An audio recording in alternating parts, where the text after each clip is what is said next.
But let's go back to Anu. She's also been tracking the cues on the rupee. Anu, the rupee breaching 63 to the dollar, 13-month low. The question is how much more weakness ahead for the rupee?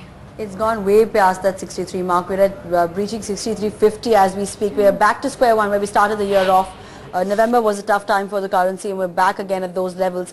The real big problem has been the fact that the rupee has been a severe outperformer through this year and now we've actually gone ahead and given up all of those gains versus the US dollar. The rupiah as well, which was an outperformer, has given up some of these gains. The big concern for the rupee is the dollar strength, undoubtedly, but also some of the macros which have been weakening. The IIP number saw a big contraction, anomaly be added for that. The second point has been the trade deficit number that we got late last evening, also showing that the trade deficit now at an 18-month high as gold imports are negating the gains from crude oil drop as well.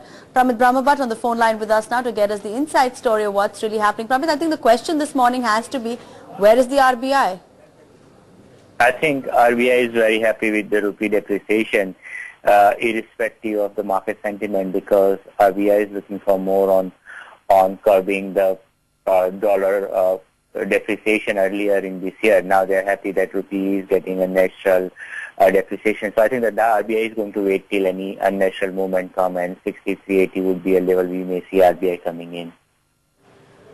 Pramit, the 12-month, the NDF is now tracking at 67.